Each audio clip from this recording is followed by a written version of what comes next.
Well, thanks everyone for participating. I'm already wishing I had heard the last presentation sooner, as it would have been pretty applicable today. But Neil and I are excited to talk to you a little bit more about a different way to think about infographics, visualization, and presenting. So we're going to be talking about film, a little bit about co-creation, and more importantly, story. So I think that you might be expecting that I would be talking about better ways to bring emotion or story to colorful, beautiful infographics. But at the end of the day, I think we all know that a pretty chart is still just a chart. It's still just information. And while we are much, much better at creating them, really they are still cold, and they definitely lack emotion or empathy, which is most often needed to really move forward. And it's often exactly why we're doing research in the first place. While it certainly isn't new news that to use film is a much better way to communicate about people, to capture their lives, to share it, to bring it to life, I think one important part is that it really needs to be real and personal. So it needs to be much less like Hollywood and much more like television's National Geographic. If you're not familiar with it, what they really excel at is taking everyday lives and turning those into dramas that really engage us, that we want to watch, that we become emotional about. And when you engage, it's really important that the emotion is there, because emotions are what motivate us to learn and to create. So if you are actually trying to present your findings and what you learned in a way that will have any kind of impact on your client's business, it's not too hard to see why it would be critical that people can have some kind of emotional reaction. Basic learning principles actually tell us that emotions and learning are very closely linked. And film is able to evoke an emotion and empathy much more easily than any chart can. So if we're looking to emulate someone like National Geographic's model, and we want to engage our audience emotionally because we want them to truly learn something from the work we do. As market researchers, so often you do all this work and then you wonder, oh, did this presentation just get thrown up on the shelf? So what we need to do as market researchers is we just really need to step up our game. And we believe that there's two big points to making that happen.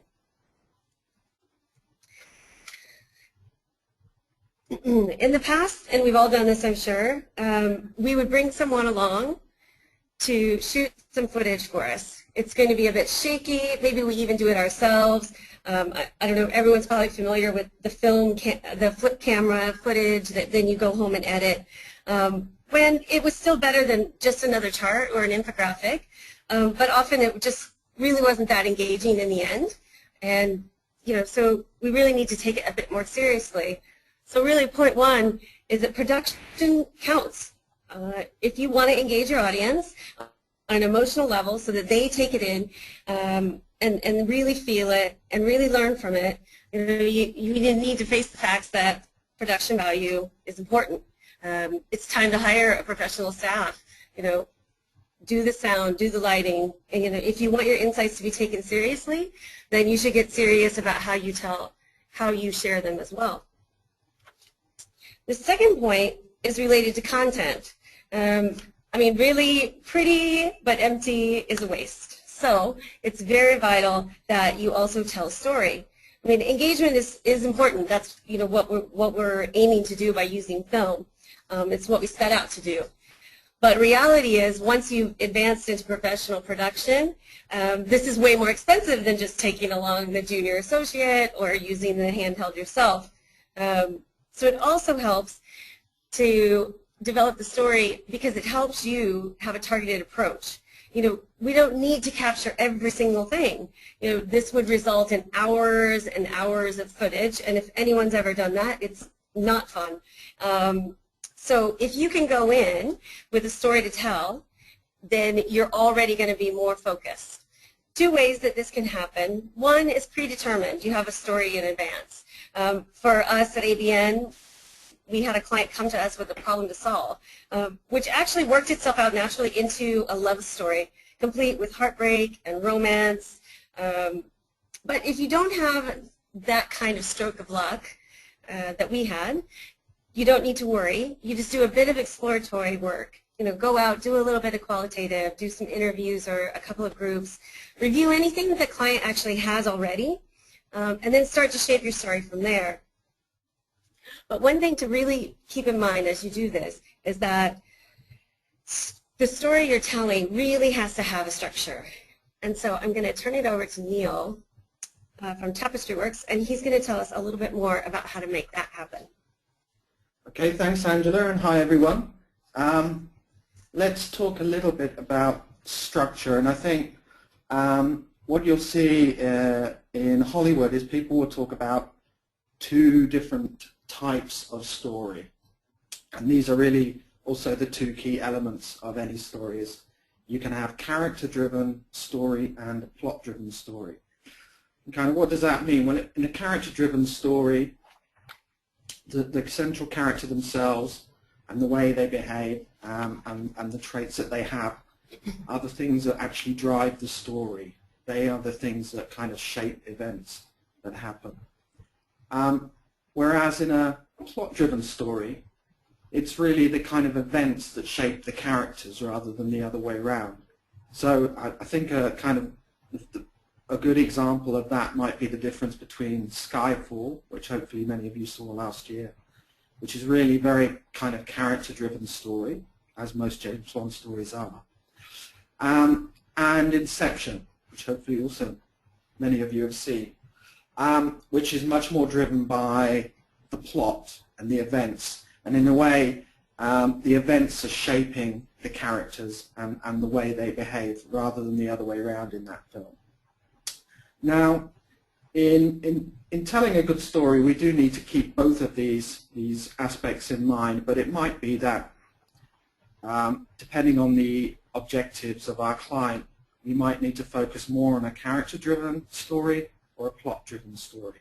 And maybe a very simple example, if you're talking about a brand which is a strong brand and is kind of shaping a market, driving a category, obviously that's a very character-driven story. So you need to focus much more on the character.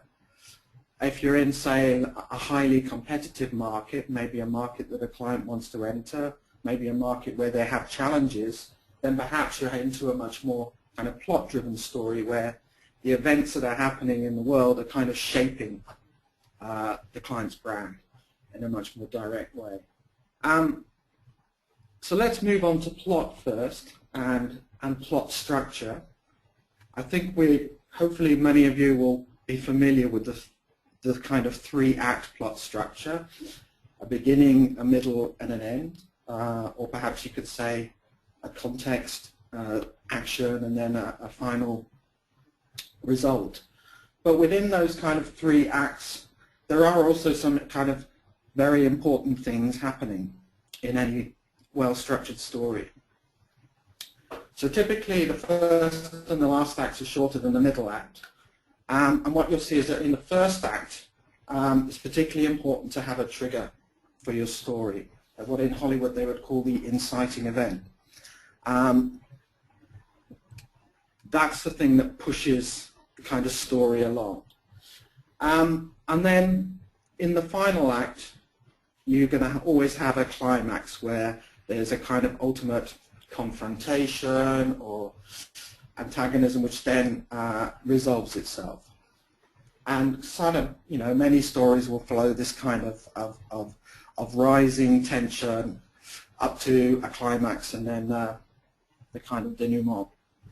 Also interestingly, in any good story, the midpoint is very critical. And if you watch movies very carefully, I don't necessarily say advise you should do this, but you'll see that about 50% of the way through most good films, there's a kind of pretty key event that happens. So, for example, in most James Bond films and in Skyfall, as I remember, The first big confrontation between James Bond and the villain happens exactly at the middle of the film. So that's usually a very critical kind of turning point within a film. So plots follow archetypal structures. There's quite a lot been written about that as well. Some of you may have heard of a gentleman called Christopher Booker, who wrote about 7 archetypal plots. Another gentleman called Joseph Campbell argued there was only one archetypal plot called the monomyth. And interestingly, he wrote about quite extensively how that plot kind of goes through across all cultures and across time as well, and it's always there. Similarly, he also wrote about archetypal characters and the importance of archetypal characters in story. I think he was a student of Carl Jung, so maybe that's not surprising. But I think archetypes are quite interesting, and they're quite useful tool when you're thinking through storyline. And what's, for me, one of the most interesting things about archetypes is they do map very directly onto the key emotional kind of dimensions that you'll see in a lot of, actually in a lot of market research models of human motivation. So you'll get archetypes which focus much more on belonging and fitting in with other people. So that would be archetypes like the everyman, the seducer, or the caregiver. You get archetypes which are much more focused on individuation, so kind of warriors or heroes and catalysts and magicians and artists. You get archetypes which focus much more on kind of stability and safety, so that's when you get rulers and gurus and kind of idealists or dreamers. And you get archetypes that focus much more on change and renewal, so typically explorers and rebels and kind of jokers. So these archetypes aren't just kind of aren't stereotypes, I would say. They're very common cultural patterns, and the reason they're common is because they actually reflect humans and our emotions and our goals. So with that, let me hand back to Angela to talk a little bit more about how you can actually use this theory and turn it into a real story. Thanks, Neil. Yes, so that probably is what everyone's wondering now. So how exactly do we loop this back into what I was speaking to you about earlier? So I mentioned a particular project that we did at ABN that was a love story. And, you know, we really wanted to embrace the theory of storytelling that Neil was just explaining to all of us. So we actually asked him to partner up with us as we moved on to kind of finalizing our story. One of the things that happened for us in this process was we had one really big main insight that came out, and it was directly related to these archetypes. And the brand was meant to be the seducer, you know, someone that would help consumers gain intimacy and build relationships with their partners. But what we found in reality was that the brand had been launching all of these different variants and basically had split their own brand personality, if you will. So it was clear that now the brand wasn't seen as just the seducer. It's a bit seducer, it's a bit explorer, there's some caregiver, and honestly, it felt like there was just a bit of almost every single character imaginable. So it's not too hard to understand why this would make it difficult for consumers to have any sort of a relationship with the brand. You know, and in using the archetypes and applying this storytelling theory, we've already made for a much more intimate way to talk about, you know, our client's problem. It's much more interesting to talk about it like this than to just talk about, oh, we're losing share and we don't know what's happening.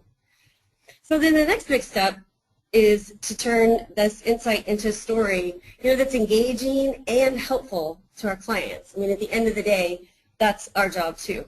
And for our particular client, they needed to be able to share this with internal stakeholders. They had a job to do themselves. So in working with Neil and Tapestry Works, what we discovered is we needed to move our trigger. You might remember him talking about that. We needed to move it up.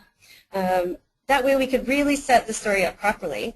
And then we're taking our audience, which in our case was actually our client, along on this journey so that they could help understand what was happening. And it really was this main insight, this link between the emotional territory of the brand and the emotional needs or goals of the consumers that ended up being just absolutely key to the story. And because we applied the storytelling theory, we were actually able to articulate this brand challenge in a much more compelling, highly emotional way, and one that definitely seduced our client, if you will. The film captured this story in a way that PowerPoint or any fancy infographic never ever could. It came from the consumer, it came from the heart, it unfolded right in front of their eyes as they watched this film. We've actually had client reactions that were as emotional as the story that we told them in a film, which is very powerful and definitely, I don't know about for any of you, but definitely has never happened to me when I've shown a client an infographic or a chart. So the other bonus here is that when you engage them on this emotional level, they also, they want to retell that story. They share that story. And if you're also there to help them, a film is much more interesting and easy for them to share. Again, kind of thinking back on this idea of, do we create these master decks that end up collecting dust somewhere? Something else that's really interesting and relating back to the archetypes again is that, and this often really plays a role when you're building your story, is that all of them have a vice. So for the seducer, that weakness is promiscuity, and this need that they have for intimacy can actually lead them to an almost reckless abandon of moral principles, when it's taken to the extreme. So for our story, in truth, what had happened is the brand had actually fallen victim to its vice. And, this made for great storytelling for us, even if it wasn't so great for the brand. And the great philosopher, Clint Eastwood, offers some words of wisdom that we could apply in this situation. He says, you can tell a story 20 ways, but the trick is to pick one and go with it. So finally, the challenge that I think we'd like to issue is it's time for us as market researchers to get out of the office chairs and off our laptops and get out there and get into a director's chair and set. Get a little bit closer, tell a story. Thank you for your time.